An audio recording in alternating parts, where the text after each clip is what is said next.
Hi everyone, and it's March 9th as you can see. And in the last video I posted, I said I'm going to upload my videos once per month, and well, obviously I didn't do it. But now I decide maybe I should do it now because, well, my classmates, they're very eager to see my new videos. I think they're trying to they definitely want to tease me for this. And well, maybe this would also help my college application, and I think it's a good idea to share my ideas with others, right? So that's why I start doing this. And by the way, I actually have already recorded 3 videos, but I just don't want to post them. And this is my fourth. So anyway, let's start it. What is consciousness? Uh, this is one of the course I choose in last year in the NYU summer camp. And honestly, I think it's more about the problem of the other mind. If you have some knowledge about philosophy, well, it's quite similar to the problem of the other mind. And it offers 2 different perspectives, which I'll talk about later. So let's first define consciousness. There are many different kind of consciousness. Self-consciousness, it's the ability to aware of yourself. Like, when we look into the mirror, we know that the image in the mirror is ourself. And some animals also have this kind of ability. Like, one animal I remember is raven. I think I've read a experiment about raven before, but anyway, state consciousness refers to the uh, like if you're awake, then you have state consciousness. If you're asleep, then you don't. That's it. And the consciousness we are talking about today is phenomenal consciousness. I'll read the definition. Phenomenal consciousness refers to the subjective first-person experience of being aware, often described as what it is like to have a particular mental state. This includes the qualitative aspects of sensory perceptions, emotions, and thoughts. And why is this important? Why is consciousness important at all? Well, if you're a vegan, you would probably say it's immoral to eat animals because it's immoral to eat humans, and animals and humans are alike. But how are animals and humans are alike? Maybe they both have moral status, which I'll talk about later. I mean, not in this video, but maybe in my next few videos. And maybe others would argue that they both have consciousness. So we really need to know what is consciousness, right? So we can decide if it is really immoral to eat animals. And neurology. Well, consciousness probably, or like 99% likely originate in our brain. So maybe some new understanding of consciousness may help our research on neurology and spirit. Well, think of this. If something as non-physical as consciousness exists, then does spirit also exist? Well, these are just some potential problems, and we're not going to talk about today anyway. And there are 2 major approaches in this field: physicalism and non-physicalism. Physicalism argues that everything is physical and can be explained in physical properties. For example, in AP Physics C Mechanics, if they give if you're given a initial force and the friction and some other forces, or what determinism would call natural conditions, you can calculate what the object would be like 3 seconds later. Oh, sorry, that's determinism, not physicalism. But anyway, physicalism,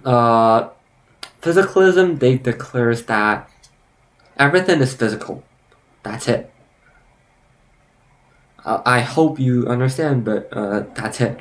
Non-physicalism, however, believes that there is something that cannot be captured by physicalism. I know it's kind of ambiguous, but I'll explain it later in their argument. You will see. And what is it like to be a bat? This is probably the most famous paper in this field, written by Nagel. I forgot his full name, but I don't think citation is necessary here. Maybe not. Maybe, but if that's necessary, I'll cite it later. And here is his argument. Premise 1: a characteristic feature of consciousness is its subjective character, qualia. Premise 2: qualia can only understand from a particular point of view. Premise 3: basic physical properties are inherently objective. It can be I think I need to revise it. It was designed to be understood from a different point of view. So conclusion: any attempt to explain consciousness through physicalism is impossible. And he gave a very famous example, which is, what is it like to be a bat? As you know, scientists, they have done a lot of experiments on bats' echolocation, right? Like how bats emit a radio wave and how bats receive the radio wave. What is the bat's brain state when it echolocates? But Nagel argues that no matter how many experiments the scientists have done on bats' echolocation, we may never knew what does it feel like from bats' first point of view to echolocate, right? Can you imagine what does it feel like to echolocate? I mean, you can try to imagine, and I don't think you would probably know. That's how simple it is. But anyway, he also proposes the hard problem, which is, how did physical process give rise to conscious experience? There's an explanatory gap. Well, but there's another question raises, which is, if physicalism cannot address the explanatory gap, then does it mean it exists, or physicalism is false? And here's one refutation. There is no qualia at all. First, I forgot who is the author, but he first defined qualia as ineffable, intrinsic, private, and apprehensible only to the experiencer. And he further defined intrinsic as when something intrinsic.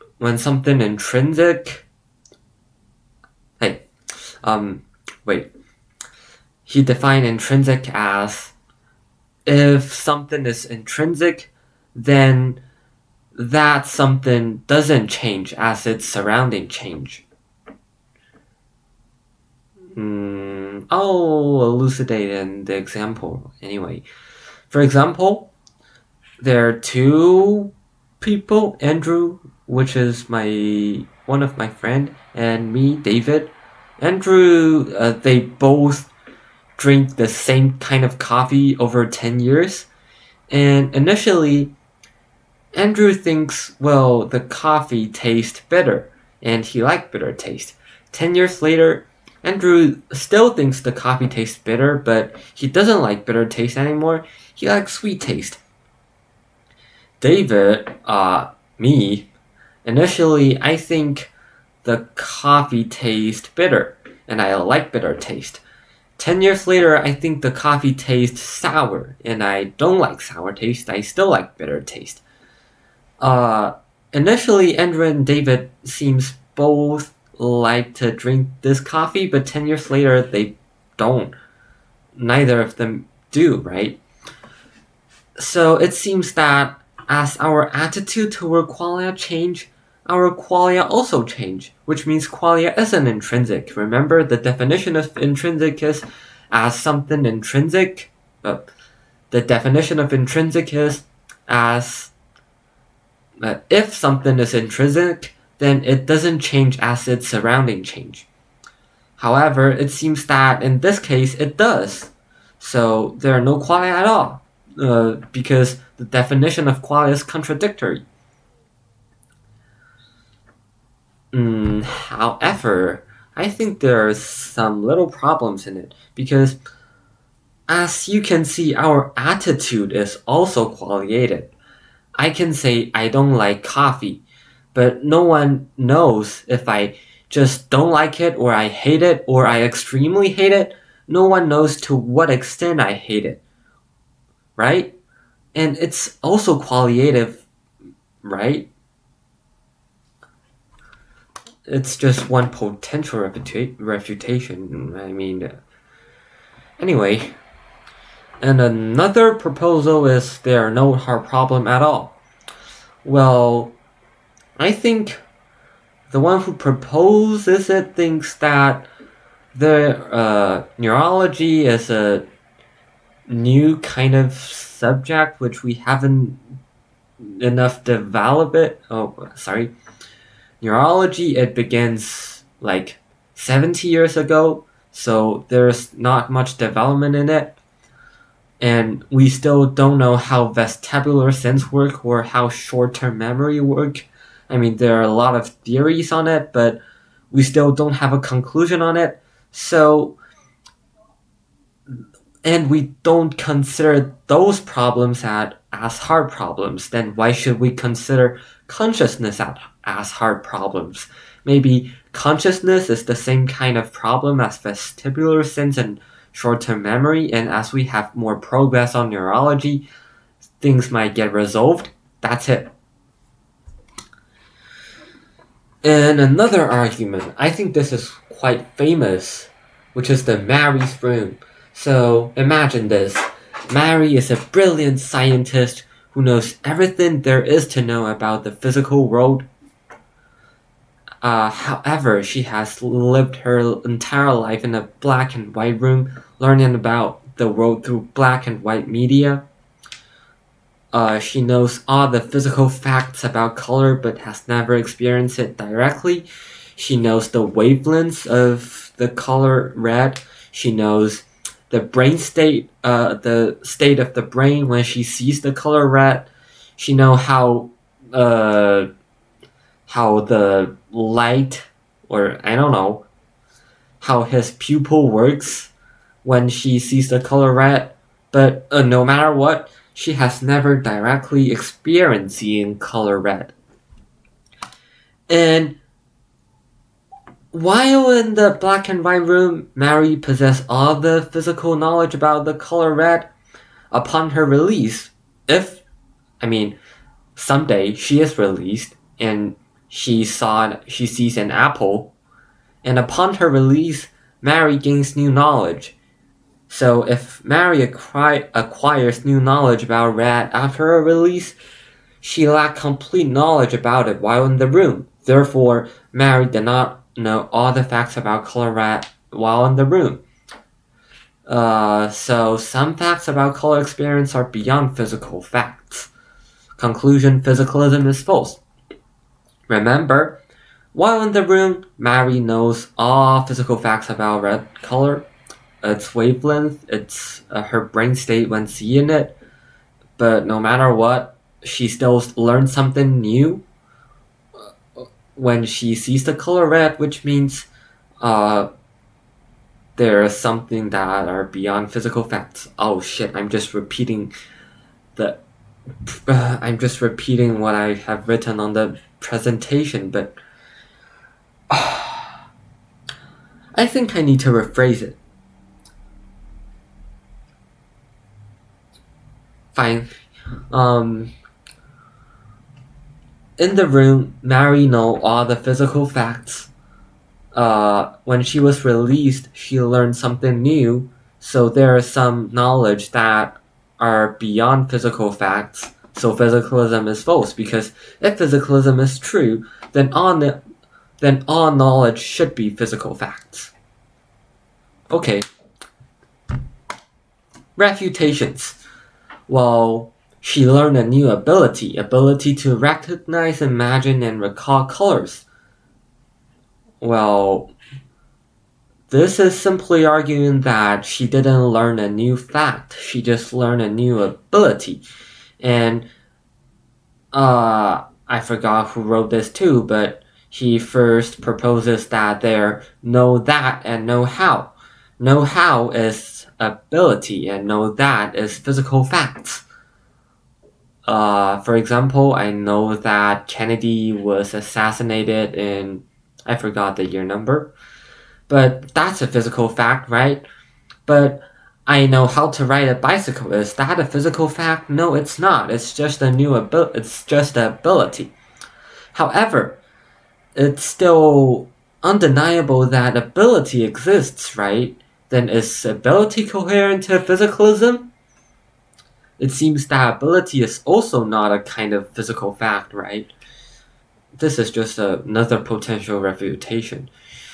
Well, and another refutation to Mary's room is she learned a new way of expressing those facts. For example, you know what an apple is, and you know how to express or how to describe apple in English. However, after you learn Japanese, you know how to describe apple or how to call apple in Japanese. In fact, you didn't learn anything new about apple itself. You just learned a new way to express it, right? And oh yeah, this is another argument favoring non-physicalism. Yay, non-physicalism. Just beat physicalism. Yay. So, imagine a zombie. It's totally same as you, 100% same, but they do not have consciousness at all. They don't even have personalities. They don't know what to eat for dinner, and I don't know either. So physicalism is false. Why? Imagine a zombie. If a zombie is conceivable, then it's achievable. If it's achievable, then something with 100% same physical structure as you do not have the same function as you. Therefore, physicalism is false, right? Because, you see, this is a mouse, and assuming that there's another identical mouse, but it cannot function as a mouse, then there's something that's beyond something of, it's not a good example, I know, but I'll try to elaborate it. So, imagine there is a person 100% same as you, but he don't have consciousness. He doesn't have consciousness. So, he has the same brain structure as you, but when there's a stimulus presented, for example, he is watching a movie, but he cannot feel anything. However, when you're watching a movie, you surely do feel something. So as you can see, two things of same identical physical structure have different function, which is why physicalism is false. God damn it. I'm not sure if I express it clearly, but I hope you understand. However, there is also refutations to this.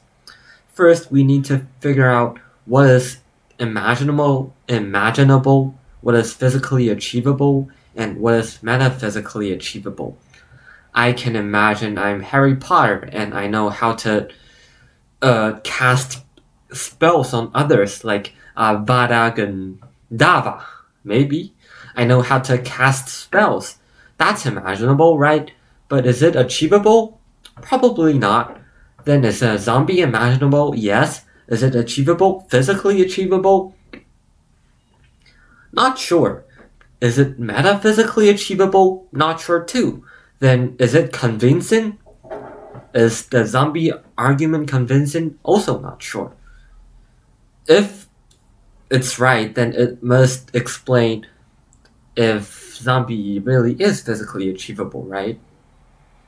And that's all, because I didn't plan to do a long video, so that's all.